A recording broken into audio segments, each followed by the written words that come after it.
একাদশীর জন্য কিছু রেসিপি আজকে তোমাদের সাথে শেয়ার করব। তো অনেকেই একাদশীর দিনের ময়দা সবজি অনেক কিছুই খায় না, আবার অনেকেই অনেক কিছু খায়।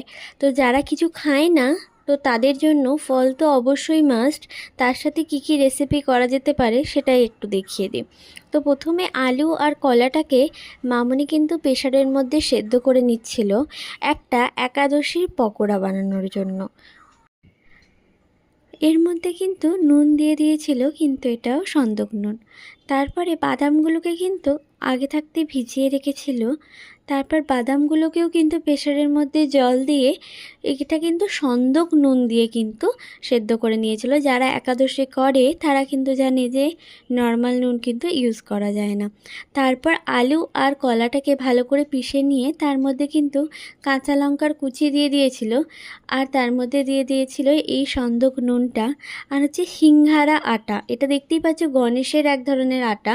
এই আটাটা কিন্তু তোমরা একাদশীর দিন ইউজ করতে পারো, যারা অনেকে আটা ময়দা খায় না তাদের জন্য। আর যারা তোমরা খাও তারা কিন্তু এর মধ্যে ময়দা বা আটা নর্মাল আটা ইউজ করতে পারো। তারপরে এটাকে কিন্তু খুব ভালো করে মামুনি মেখে নিয়েছিল। এরপরে কি শেপ দেবার পালা। তারপরে এর মধ্যে হাতের মধ্যে অল্প করে তেল নিয়ে আমরা কিন্তু গোল গোল শেপ করেছিলাম। তোমরা যদি চাও লম্বা চৌকো যে যেরকম শেপ দিতে চাও তোমরা কিন্তু দিতে পারো। এইভাবে কিন্তু মামুনি শেপ করে কিন্তু সবগুলোকে প্রথমে রেডি করে নিয়েছিল। তারপর কড়ার মধ্যে তেল দিয়ে তেলটা গরম হয়ে গেলে একটা একটা করে ছেড়ে দিয়ে কিন্তু ছেঁকে ছেঁকে তুলে নিলেই কিন্তু রেডি হয়ে যাবে। হ্যাঁ, দুদিকটা যাতে খুব ভালো করে লাল হয় সেটা কিন্তু দেখতে হবে। প্রথমে একদিকটা এরকম লাল হয়ে গেলে তারপর উল্টে নিয়ে আবার ভালো করে, দেখতেই পাচ্ছ কি সুন্দর লাল লাল হয়েছে।